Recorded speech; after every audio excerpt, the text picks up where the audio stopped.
Welcome to Hot Topic and Fresh News.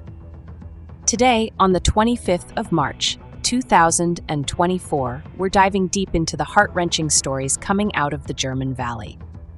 It's been 2.5 years since the devastating floods ravaged the Ahr Valley, and the weary residents continue to rebuild their lives and homes. The Ahr River rose by a staggering 6 meters, destroying around 9,000 houses in the region. The floods claimed over 135 lives in the Ahr Valley alone, with an additional 49 perishing elsewhere in the German state of North Rhine-Westphalia. The mental toll of this disaster is heavy and far-reaching. Sabine Moore, president of the State Chamber of Psychotherapists, reveals that many are burdened by not only physical reconstruction, but also disputes with authorities, insurance companies, and mounting financial and family worries. Symptoms of post-traumatic stress have declined, but rates of depression and addiction are on the rise. Despite the progress made, reminders of the disaster are ever present. In the town of Schuld, piles of stone and wooden cable drums mark the ongoing work. Amidst the challenges, resilience shines through. Gerd Gasper, an 82-year-old resident, has returned to his renovated home in Altenburg. Although there is still active demolition of damaged houses in some areas, some residents like Gasper are slowly returning to their homes. Despite the trauma of the floods, Gasper and others who have lived in the idyllic Ahr Valley for decades are not fearful of future flooding. However, the residents, including 23-year-old Tim Hims, remain on high alert, prepared to evacuate at a moment's notice. The muddy waters memories that swept through their homes are still vivid, a stark reminder of the hardships they've endured and overcome. The process of rebuilding continues, with strength and determination evident among the residents of the German Valley. Stay tuned for more in-depth analysis and commentary on this gripping story. Good morning, listeners. This is your host, Emily, coming to you live from the bustling heart of New York City.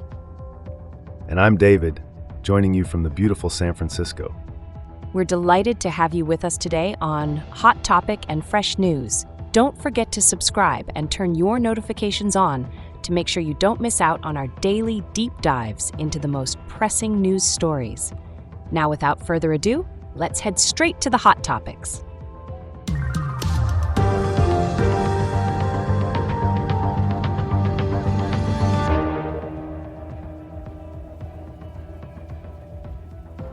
The situation in the German Valley sounds intense. Could you elaborate more on the current state of rebuilding efforts? Certainly, the rebuilding process has been slow and challenging. For example, Tim Hims, a 23-year-old resident, is working tirelessly to rebuild his parents' house in Schuld an der Ahr. His day-to-day life consists of constant construction work, from paving paths to repairing barns and laying underground electricity cables. We've heard about the physical impact of the floods, but can you talk about the mental toll this disaster has had on the residents? Absolutely, it's been massive and long-term. Sabine Moore, president of the State Chamber of Psychotherapists, has stated the residents are burdened by myriad factors: the lengthy reconstruction process, disputes with authorities and insurance companies, and ongoing financial and family worries. How are the local businesses coping amid these circumstances? It's quite a struggle. Wolfgang Everts, a hotelier and restaurateur, described the situation perfectly. He said he feels as exhausted as an old cleaning rag. Despite the exhaustion, he's been able to rebuild his home and business and continues to invest in recovery. Has there been any sign of hope or resilience? Absolutely. Despite the difficulties, there's a sense of resilience among the residents. They continue to invest in their recovery, and residents like Ewerts report a good booking situation for their businesses. However, the scars of the disaster remain evident throughout the region, and the residents, understandably, remain on high alert for possible future flooding. For those of you just joining us, we've been discussing the ongoing recovery efforts from the devastating floods which occurred in the Ahr Valley of Germany in summer of 2021. The rebuilding process is slow and challenging, with thousands of homes affected and residents working day and night on reconstruction. Meanwhile, the psychological impact on the residents has been monumental and long-lasting. However, there is an undeniable spirit of resilience as local businesses, such as hotels and restaurants, are gradually getting back on track. Indeed, it's a testament to human persistence in the face of adversity. Absolutely. And the residents' resilience and willingness to recover is truly commendable. But there's no denying the immense toll it has taken on their mental health, right? Correct. And that's why mental health support is just as vital as physical reconstruction in these cases. Let's proceed. Could you describe the condition of the town during the flood? Imagine muddy brown waters rising relentlessly through houses, sweeping people, furniture, and cars away. Even sturdy bridges were not spared. The scenery was devastating. But now, much of it has been cleaned up, and many destroyed structures are being rebuilt. Can you tell us a bit more about the progress in the reconstruction of Schuld?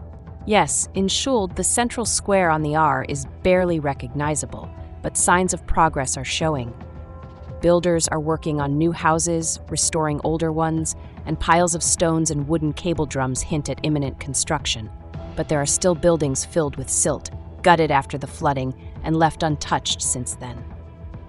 What about the mental health of the residents? Has there been any change? Trauma-related disorders have become rarer, but depressive illnesses and addictions are on the rise. Psychotherapist Moore notes that many seek help, but often have to wait for therapy, either due to lack of availability or because they initially thought they could handle the trauma on their own. How are the older residents coping? They're showing resilience. For example, 82-year-old Gerd Gasper is back in his completely renovated house in Altenburg. Despite losing heart at times, he's now confident again and caring for his wife, who was severely affected by the disaster. In the face of recent rains and floods in other parts of Germany, how are they reacting?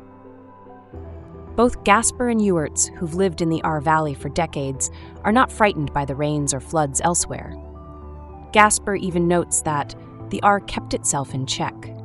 They understand the circumstances are very different for those affected in the north. You mentioned earlier that even the Ahr's traditional carnival celebrations are affected by the flood. Yes, some municipalities can't set up carnival tents on the Ahr like they used to. This is because it's now considered a flood zone. Ewers mentioned that if another flood occurs, no one will be in those tents. What precautions are residents taking to avoid future disasters? They're taking all possible measures.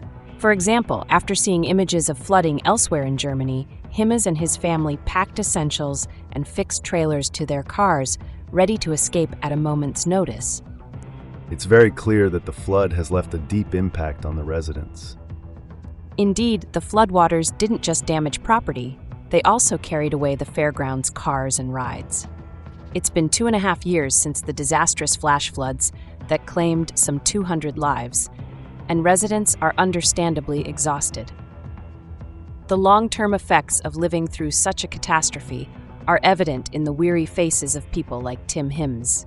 What about the restorations? Are they making headway? Reconstruction is progressing, albeit slowly. But there are signs of resilience. Restaurateur Wolfgang Everts, for example, has renovated the dining room of his inn and often shows people images of the destruction to remind them of what they've overcome. It's a slow journey, but the people of the Ahr Valley are moving forward, one step at a time. Thank you all for tuning into Hot Topic and Fresh News today. We've covered some intense updates and progress on the floods in Germany. We truly appreciate your company throughout this. Please consider subscribing and activating notifications so you won't miss our daily analysis. Your support means the world to us. And hey, don't keep us a secret. Share the podcast with your friends, family, and anyone who enjoys staying updated. Talk about us over dinner, at parties, or while scrolling through social media. And if you have thoughts or observations, we'd love to hear them in the comments section. We look forward to meeting you here again, same time tomorrow, for another deep dive into the world of current events. That's right. And who knows what gripping story we'll uncover next. So remember, we're here every day bringing the world to your ears. We can't thank you enough for your support, and we're excited to bring you more insightful analysis in our upcoming episodes. And in the meanwhile, stay curious, keep asking questions, and don't forget to laugh a little. The world can be heavy, but we'll navigate it together. Emily and David, stay in the loop. Keep your eyes on the news. Our channel's content will amuse.